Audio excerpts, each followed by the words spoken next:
Y vamos a entrar ya de lleno con nuestro primer entrevistado. Vamos a abordar el tema de la inflación. En la mañana salió el dato del INEGI y bueno, pues la inflación ya lo platicábamos ayer, está pues muy alta, arriba del 5%, de acuerdo con lo que se informó en la primera quincena de agosto, se ubicó ya en 5.58%, su menor nivel desde marzo, dice el INEGI. Saludamos con mucho gusto a Jorge Gordillo, él es el director de análisis económico y bursátil de CI Banco. ¿Cómo estás, Jorge? Gusto saludarte. Muy bien, Darío, el gusto es mío. ¿Qué te dicen estos datos que dio a conocer el INEGI? La inflación pues no cede, bueno, va cediendo poco a poco, pero hay quienes dicen, y eso es lo que hay que tomar en consideración, hay factores inducidos, en este caso pues el control que se le estableció al precio del gas LP, que es uno de los insumos que ha estado disparando precisamente la inflación. Esta, este dato que surge pues ya registra esa baja, ese control en el gas licuado. Tal cual como lo mencionas, es una buena noticia en el sentido de que habíamos en todo el año siempre nos había sorprendido a la alza, siempre todas las estimaciones que teníamos de inflación nos quedábamos cortos. Este fenómeno de la pandemia ha generado muchas disrupciones en el proceso de producción e incorporar, ahora que se ha abierto la actividad económica, ha aumentado la demanda, le ha costado mucho trabajo a la oferta a empatar con este aumento en la demanda y se ha visto reflejado en precios. Entonces, hemos importado mucha inflación por materias primas, en la gasolina, en el gas LP, como comentas, en muchos productos importados y ahora también estamos incorporando la reactivación económica de muchos servicios que tuvieron que hacer descuentos en sus precios el año pasado y ahora los están pudiendo reactivar. Entonces, la inflación la habíamos tenido muy alta y hoy salió un poco más abajo de lo esperado, pero claramente no hay que tener, hay que estar muy cuidadosos porque gran parte de la explicación de esta menor inflación es por la disminución que observamos en el gas LP de la quincena. Claro. Jorge, muy buenas tardes. Te saluda Rogelio Varela. Jorge, en este análisis que haces de los precios de la inflación, ¿qué puedes comentar sobre la inflación subyacente y no subyacente? ¿Qué señales nos envía para saber si esto ya puede ser una mejora o un movimiento meramente temporal en los precios? Sí, Rogelio, saludos. Efectivamente, Gracias. normalmente nosotros los analistas, esta inflación que te refieres, subyacente, es la que más creemos que tiene más que ver con la economía. O sea, quitamos los bienes más volátiles, que son los energéticos, los agrícolas, que normalmente son importados los precios y tienen mucho que ver por factores externos a la economía. ¿Qué es lo que dice la inflación? Y la inflación ahí sigue subiendo. Si quitamos estos factores, la inflación se ubica en 4,78 la subyacente y va a seguir subiendo por lo que resta del año. Nosotros creemos que va a haber mejoras, seguramente va a superar el 5% este tipo de inflación y es porque estamos viviendo este fenómeno de reactivación en la economía que va a ser más largo en cuestión de inflación de lo que quisiéramos escuchar. Todavía vemos aumentos muy fuertes en los precios de mercancías, de alimentos, en general, que nos van a afectar a todos la población lo que resta del año y por supuesto va a obligar a que Banxico sea más contundente en su política monetaria en cuanto a sus tasas de interés para que dé la impresión de que está controlando la inflación y no se haga generalizada o no se generen expectativas de aumentos de inflación, sobre todo para el próximo año, que todavía esas están ancladas. Todavía todos pensamos que para el próximo año vamos a ver una baja en la inflación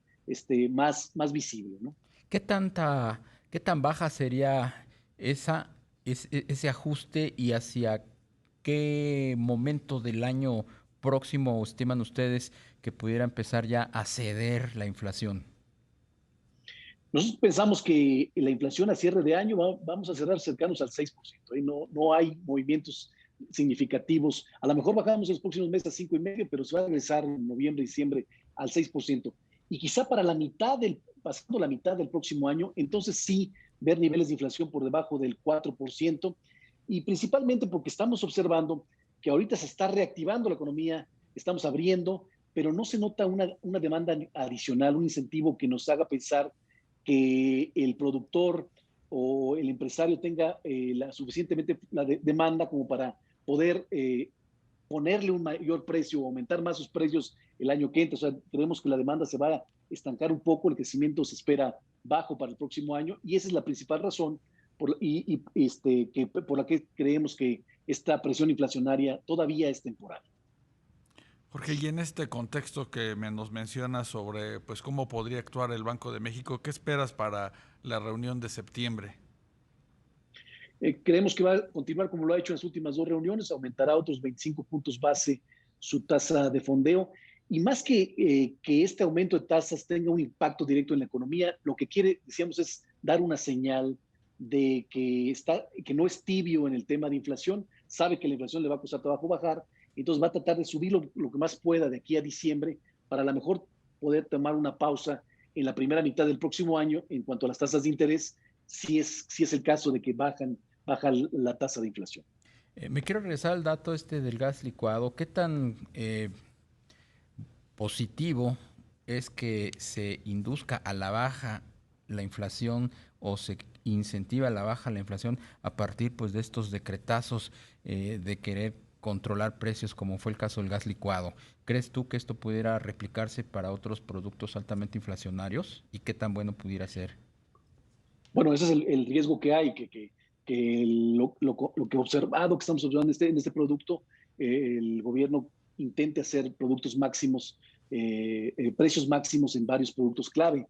El problema de estos instrumentos es que ahorita funcionaron porque eh, generaron una cierta preocupación de que les van a hacer competencia con el famoso gas bienestar y demás.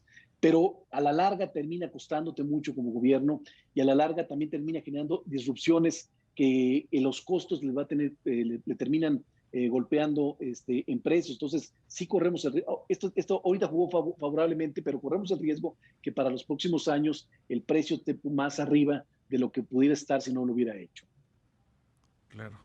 Y en ese sentido, en la parte del gas LP, Jorge, que mencionaba Darío, ¿qué peso tienen los energéticos en el índice de precios que mide el INEGI?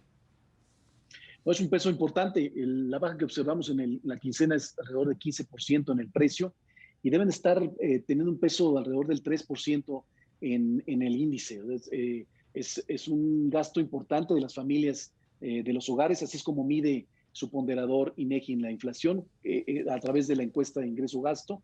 Gastan una parte importante de su gasto las familias en este rubro y por supuesto por eso hemos visto contundentemente que afectó de manera positiva el dato de inflación de hoy. También vimos algo que nos llamó la atención, las tarifas aéreas también cayeron 11% en la primera quincena de agosto y esto tiene un poco más que ver, habían aumentado mucho en julio porque teníamos mucha buena expectativa de que iba a reactivarse el turismo de manera fuerte en verano, pero esta nueva ola de contagios nos metió un poco traspié a la economía, a las expectativas y provocó incluso que las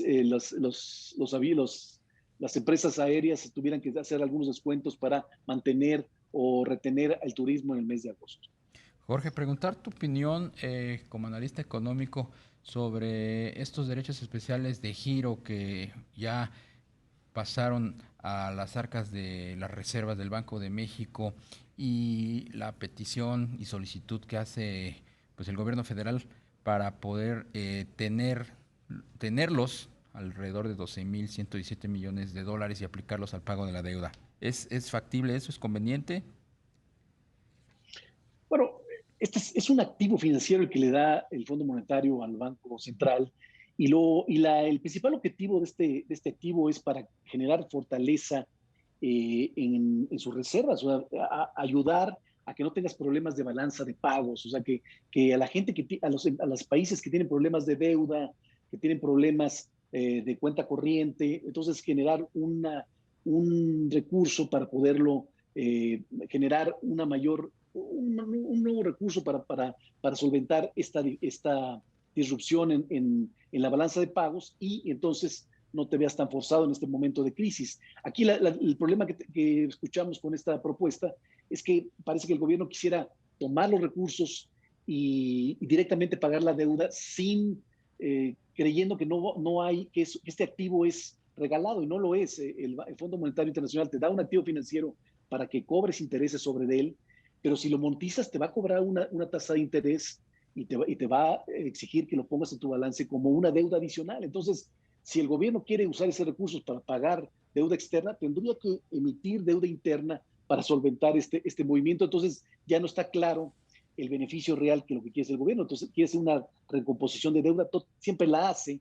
Eso es lo que a todos nos tiene un poco con dudas. A lo mejor, si lo que piensa es que con estos activos financieros va a tener más remanentes el Banco de México el año que entra y con ese dinero a lo mejor sí pagar deuda. Vamos a ver, pero tendríamos que esperarnos hasta marzo del año que entra. Por lo pronto, no encontramos un beneficio real o un beneficio claro de esta propuesta que está haciendo el gobierno federal. Pues Jorge Gordillo Arias, director de análisis económico y bursátil de CI Banco, muchas gracias por tomar la llamada. Gracias a ti, Darío, gusto verte. Igualmente, mucho gusto en saludarte.